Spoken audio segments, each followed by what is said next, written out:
اور اس دھرتی پر رہنے والے عوام کو بھی سلام پیش کرتا ہوں، جنہوں نے گزشتہ سال آزادی مارچ میں جمعیت علماء اسلام کی آواز پر لبیک کہتے ہوئے ہمارے ساتھ اسلام آباد کا سفر کیا تھا۔ سفر کی صعوبت اور وہاں پر 15 دن قیام کر کے جو دشوار ترین لمحے آپ نے گزارے اور جس سے آپ نے دنیا کو پیغام دیا کہ پاکستان کے حکمران دنیا میں قابل نفرت ہیں اور ہم ان حکمرانوں کو تسلیم کرنے کو تیار نہیں ہیں۔ میرے محترم دوستو، آج بھی ہمارا وہ عزم جواں ہے، آج بھی ہم استقامت کے ساتھ اس موقف پر ڈٹے ہوئے ہیں۔ ہم اس وطن عزیز میں اور سرزمین پاکستان پر غلام بن کر رہنے کے لیے پیدا نہیں ہوئے۔ ہماری ماؤں نے ہمیں غلام نہیں جنا ہے۔ ہمارے اسلاف کی تاریخ بھی آزادی کی تاریخ ہے، آزادی کے لیے قربانیوں کی تاریخ ہے، اور آج ہم بھی اس آزادی کی تاریخ کو رقم کر رہے ہیں۔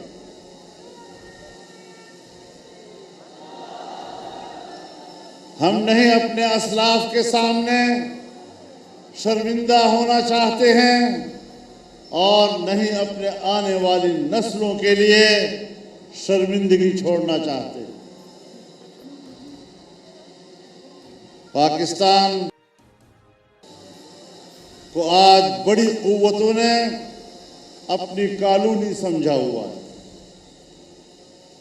عالمی قوتیں اور عالمی ادارے پاکستان کو اپنی کالونی سمجھتے ہیں، تو میں انہیں بتا دینا چاہتا ہوں کہ جب انگریز نے، برطانیہ نے بر صغیر کو اپنی کالونی بنایا تو ہم نے اس کے خلاف جنگ لڑی، ہم نے بر صغیر کی آزادی کی جنگ لڑی ہے۔ اگر کوئی سمجھتا ہے کہ پاکستان ان کی کالونی ہے تو میں آج اس عظیم الشان جلسے کے ذریعے ان کے خلاف بھی اعلان جنگ کرتا ہوں، آزادی کی جنگ لڑوں گا۔ نعرہ تکبیر! ہم لے کے رہیں گے، ہم لے کے رہیں گے۔ انگریز سے لی تھی، ہم تم سے لیں گے، ہم تم سے لیں گے۔ عجیب دور آ گیا ہے کہ جس دور میں پاکستان کی نظریاتی شناخت ختم کی جا رہی ہے، دنیا میں ہمارا اسلامی تعارف ختم کیا جا رہا ہے، اور جو اسلام کے خوبصورت چہرے کو داغدار کرنے کی کوشش کر رہے ہیں، آج کہتے ہیں وہ بھلا پاکستان کا انکار کریں، وہ بھلا پاکستان کی آئین کا انکار کریں، لیکن ان کو پاکستان میں عزت و وقار دو۔ میں اب بھی کہنا چاہتا ہوں کہ قادیانی پاکستان کے آئین کو تسلیم نہیں،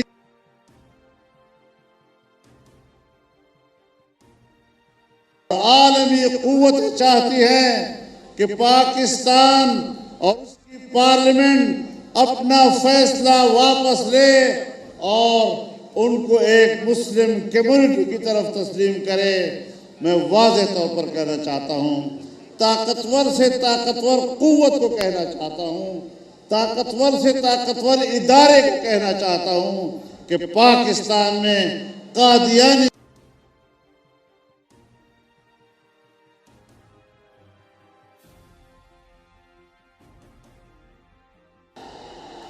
نعرہ تکبیر جو قادیانیوں کا یار ہے.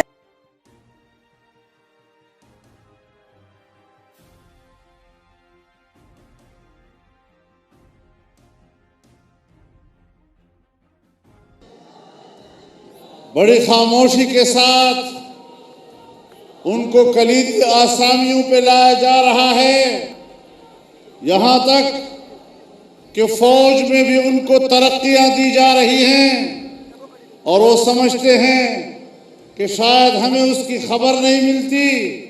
ہم صورتحال سے آگاہ ہیں، اور ہم ایک بات کہنا چاہتے ہیں کہ جب ہم اداروں پر اعتماد کرتے ہیں، ملکی دفاع پر اعتماد کرتے ہیں، تو پھر اپنی سرگرمیوں سے وہ اپنے آپ کو مشکوک بنانے کی طرف مت جائیں.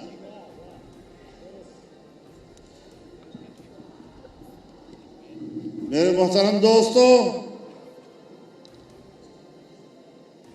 یہاں اس ملک میں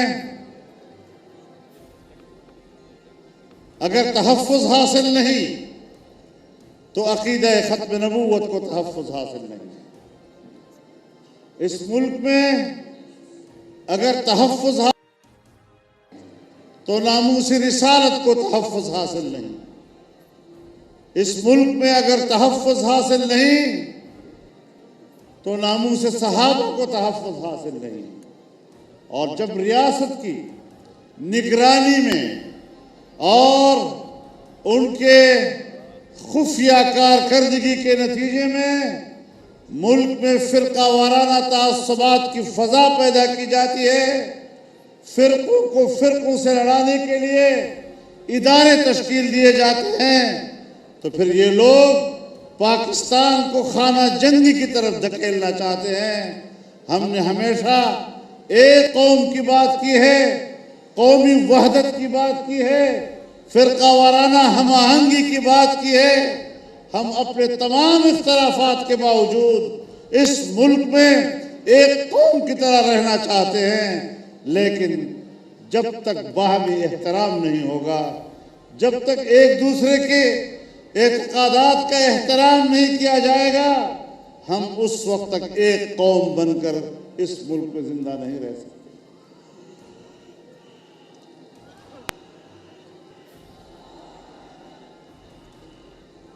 میرے محترم دوستو،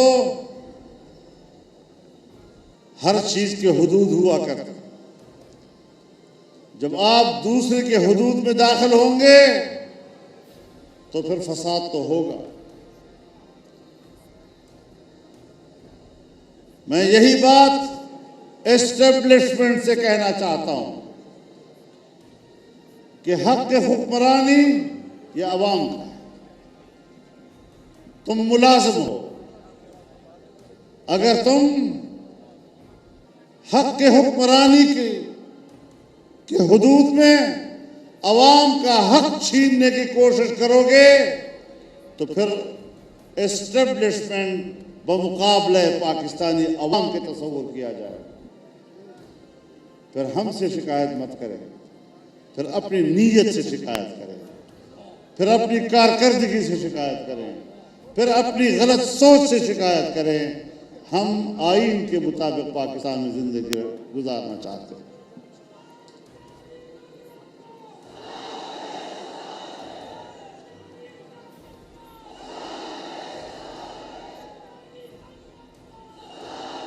ہم یہ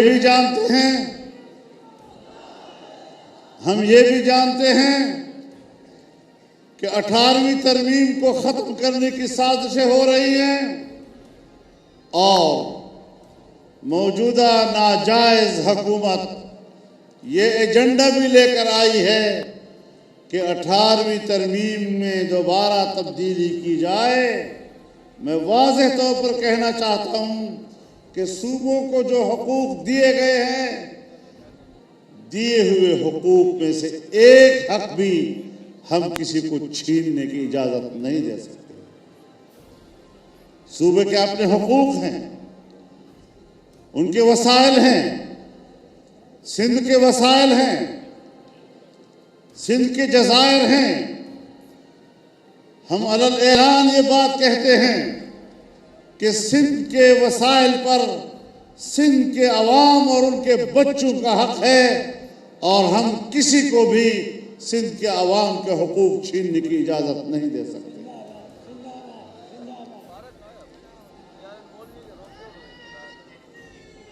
ہر صوبے کے عوام اپنے حقوق رکھتے ہیں، اپنے وسائل پر اپنا دسترس چاہتے ہیں، اپنے وسائل کو اپنے بچوں کے لیے استعمال کرنا چاہتے ہیں۔ کون طاقتور ہے پاکستان میں کہ جو عام آدمی اور عام آدمی کے بچوں کے حقوق کو چھیننے کی بات کرتا ہے؟ یہ باتیں نہیں چلیں گی۔ اس پر ہمارا موقف بڑا واضح ہے، اور ہم کسی طالع آزما کو قوم کے حقوق کے ساتھ کھیلنے کی اجازت نہیں دے سکتے۔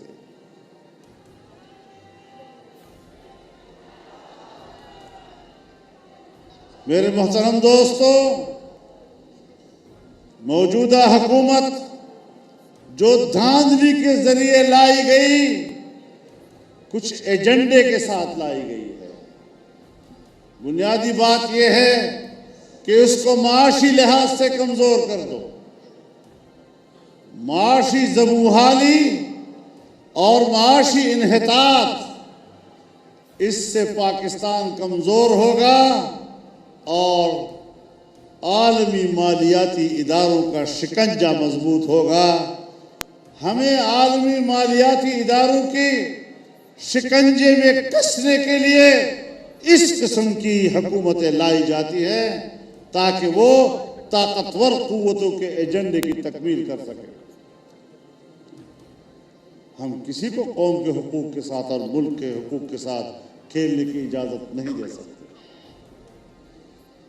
میرے محترم دوستو، آج مہنگائی کہاں تک پہنچ گئی؟ آج غریب آدمی جو بیچارہ بازار جا کر راشن خریدنے کے قابل نہیں رہا ہے، جو مائیں سر بازار اپنے بچوں کو بیچنے کے لیے آتی ہیں اور اپنے بچوں کو گھروں میں ذبح کر دیتی ہیں کہ ان کی بھوک ان سے برداشت نہیں ہوتی، کیا ہم نے پاکستان کو اس طرح دیکھنا تھا؟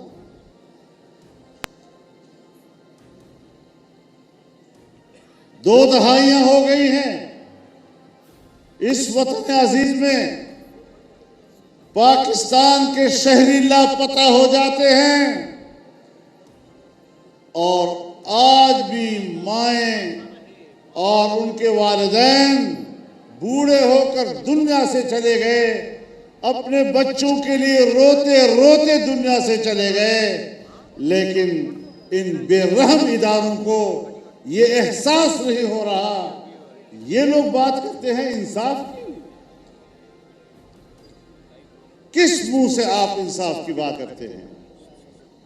آپ کا تو چہرہ بھیانک ہے، آپ کے چہرے سے ظلم ٹپک رہا ہے، آپ کے چہرے تمہارے ظلم کی وجہ سے مسخ ہو چکے ہیں، اور خدا جانے تم قیامت کے روز ان مظلوموں کی آہوں کا جواب کیسے دو گے؟ تمہارے دلوں سے خدا کا خوف نکل چکا ہے، تمہارے اندر سے انسان مر چکا ہے، تمہیں انسان کے اوپر رحم نہیں آ رہا۔ میں کہتا ہوں ڈاکٹر خالد سومرو کو ایک دن خون میں تڑپایا گیا، لیکن 6 سال سے اس کے خون کو انصاف دلانے کے لیے انصاف چوراہوں پہ تڑپ رہا ہے۔ اور دانشور کہتے ہیں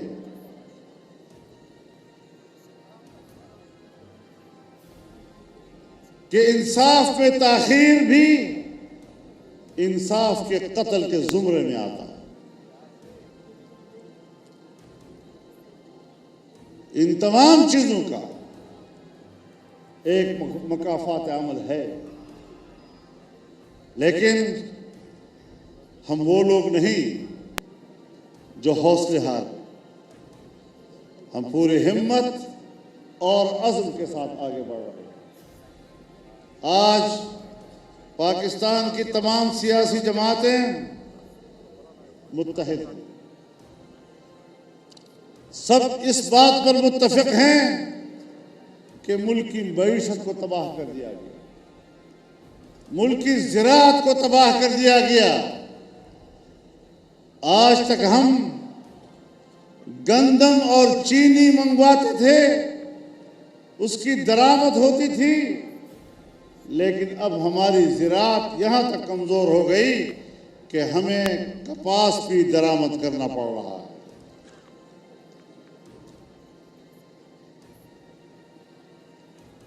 اور میں ہمیشہ کہتا ہوں کہ یہ جب زبان کھولتا ہے تو کوئی نہ کوئی بونگی مار دیتا ہے۔ آج اس نے کہا ہے کہ چونکہ بارشیں بر وقت نہیں ہوئی اس لیے زراعت کمزور ہو گئی، اور 2 سال پہلے کہا کہ ہماری برکت کی وجہ سے تو بارشیں ہو رہی ہیں۔ اب جب ان کی اپنی کرامت کام نہ آئی اور کرامت کی بجائے ان کی نحوست کام آ گئی، تو پھر ظاہر ہے یہ تو ہوگا۔ اللہ پہ کیوں ڈالتے ہو؟ اپنی نحوست پہ ڈالو۔ تمہارا وجود پاکستان کے لیے نحوست سے کم نہیں ہے۔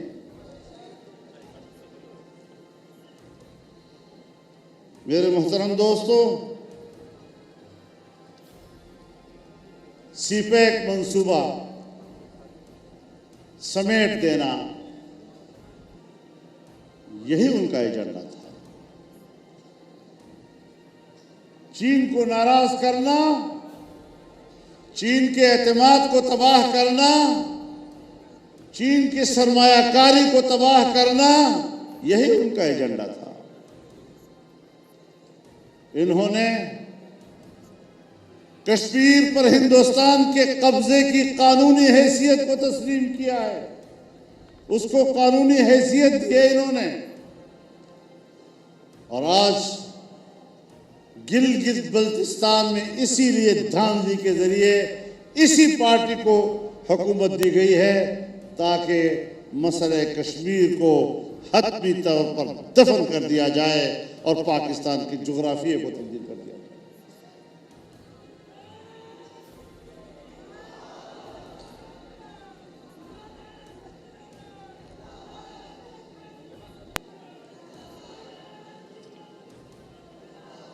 میرے محترم دوستو، 72 سال تک ہم کشمیریوں کے خون پر سیاست کرتے رہے، ان کی قربانیوں پر سیاست کرتے رہے، ان کی ماں اور بہنوں کی عزت و ناموس پر سیاست کرتے رہے، ان کے معصوم بچوں کے چہروں سے چھلکتے ہوئے خون پر سیاست کرتے رہے۔ آج ہم نے ان کی قربانیوں کو ذبح کر دیا۔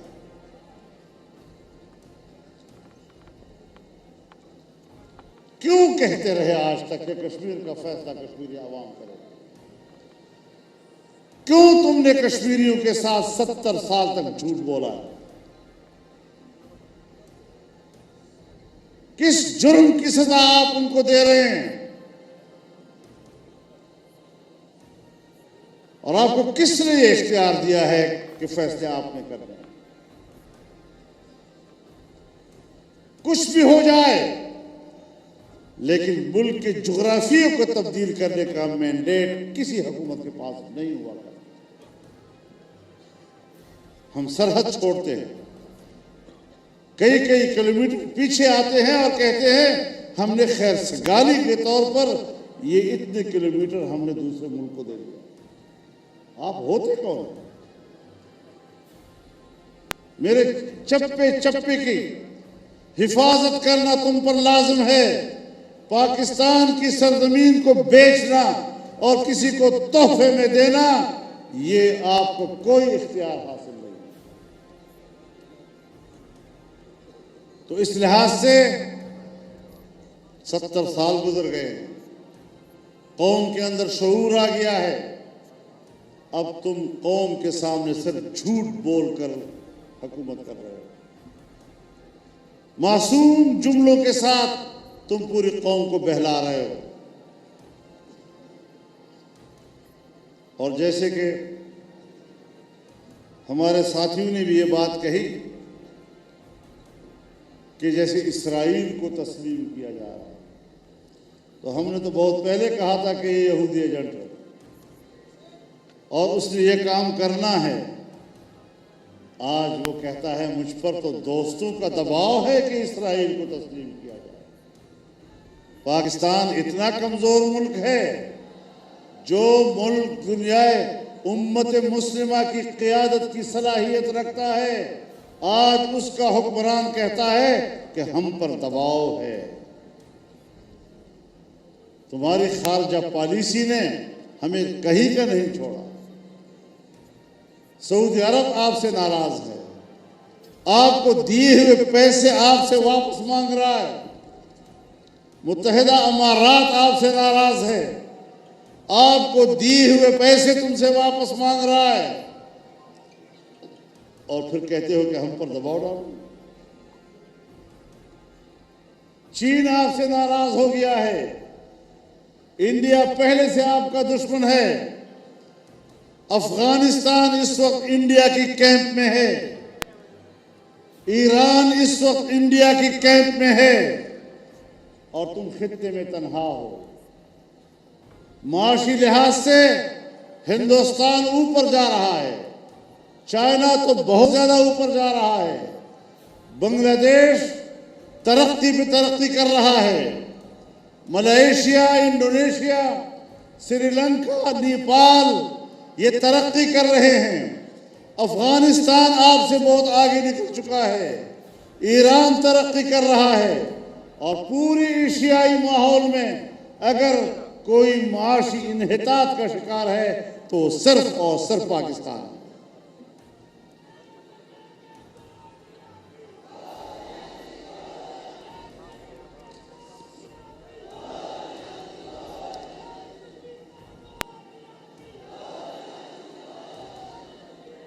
یہ جو آپ کہتے ہیں نا گو نیازی، تو اس کا معنی ہے کہ نیازی صاحب تم جاؤ.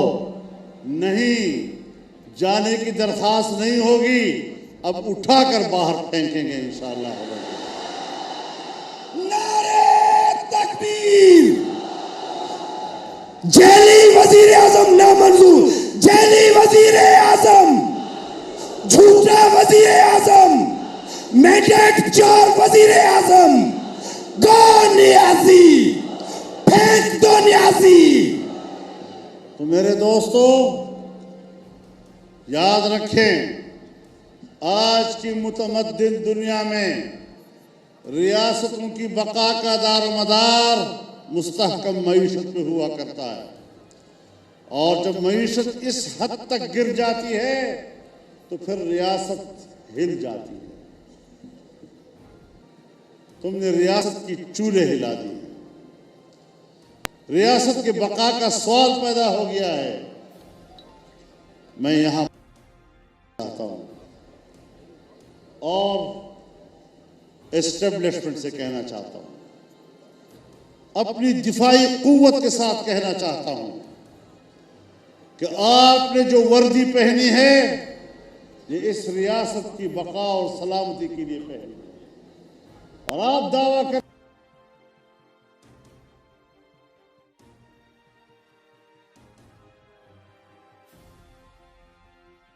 کہ بقا کا مدار ملک کی معیشت پر ہے. اگر معیشت یہاں تک پہنچ جائے کہ ملک کی سلامتی خطرے میں پڑ جائے، پھر ایسے حالات میں اس طرح کی حکومت کی پشتیبانی کرنا اور ان کے پشت پر کھڑا ہونا، اس کا معنی یہ ہے کہ پھر آپ ریاست کو ڈبونے کے جرم کا ارتکاب کر رہے ہیں. سوچو ذرا کر کیا رہے ہو؟ آپ ہماری دفاعی قوت ہیں، آپ ہماری اسٹیبلشمنٹ ہیں، آپ ہمارا ادارہ ہے، ہم آپ کو طاقتور دیکھنا چاہتے ہیں، لیکن آپ ہمیں کیوں کمزور سے کمزور تر کرتے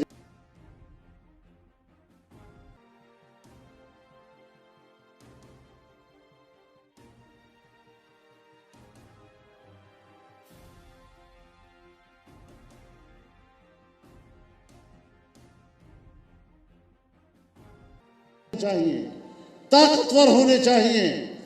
اگر ہم آپ کو طاقتور دیکھنا چاہتے ہیں تو پھر آپ پاکستان کو کمزور کرنے والے اعمال اور پاکستانی سیاست کو کمزور کرنے کی پالیسی سے دستبردار ہونا پڑے گا۔ کچھ باتیں ہمیں واضح طور پر کرنی چاہیے۔ ہم مجبور ہو گئے ہیں کہ آج ہم عوام کے سامنے سرعام یہ موضوع اٹھا رہے ہیں اور اس پر بات کر رہے ہیں۔ ہم پبلک کی جنگ لڑ رہے ہیں، ہم عوام کی جنگ لڑ رہے ہیں۔ ملک کی سیاست عوام کا حق ہے۔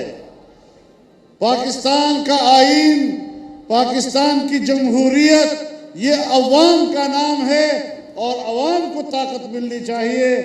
آپ دھاندلیوں کے ذریعے عوام کا حق چھینتے ہیں۔ آپ اس طرح کے نااہلوں کو ملک پر مسلط کرتے ہیں تو پھر ایسے نااہلوں کے خلاف بغاوت کرنا ہمارا ایمانی فریضہ بن جاتا ہے۔ ہم میدان میں نکلے ہیں اور جہاد کے جذبے سے نکلے ہیں اور پیچھے ہٹنے کو گناہ کبیرہ سمجھتے ہیں۔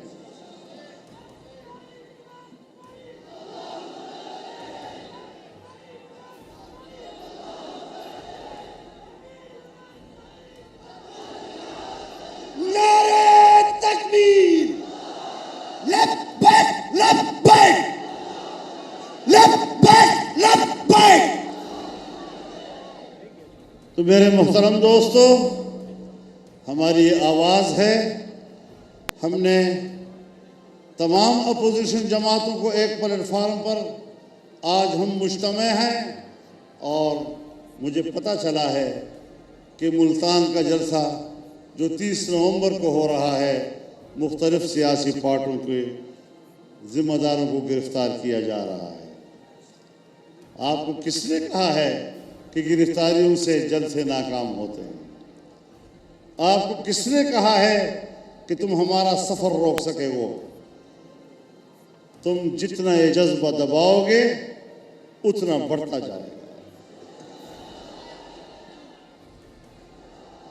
لوگوں کا سمندر ہے جو ہر طرف سے امٹ کر جس طرح آج یہاں جمع ہوا ہے، انشاءاللہ ملتان میں بھی جمع ہوگا اور پھر لاہور میں بھی جمع ہوگا۔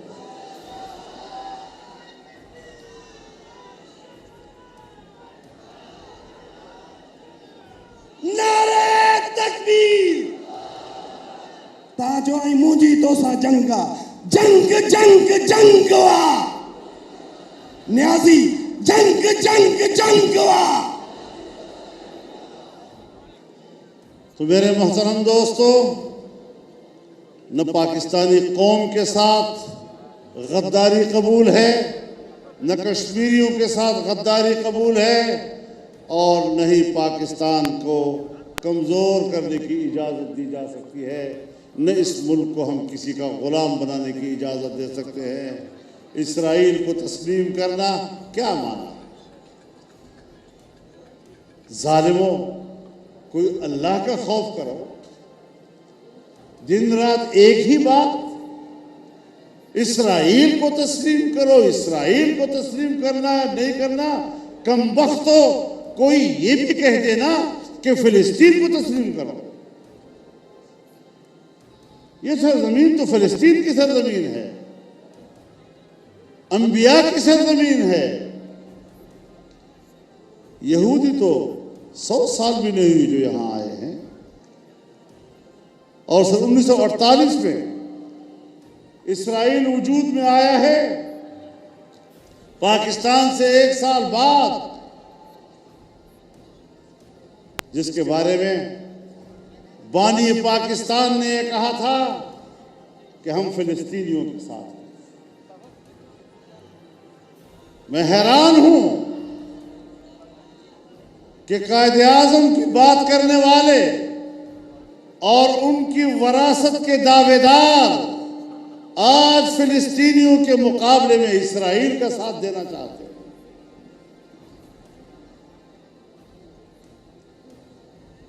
بانی پاکستان کے مزار پر اگر کوئی شخص ووٹ کی عزت دو کا نعرہ لگاتا ہے تو کہتے ہیں بانی پاکستان کی توہین ہو گئی۔ مزید معلوماتی ویڈیوز کے لیے ہمارے یوٹیوب چینل سبسکرائب کریں اور بیل آئیکن دبائیں تاکہ وقت پہ آپ کو نیوز اپڈیٹ ملتے رہیں۔ اب تک کے لیے اتنا، اللہ حافظ۔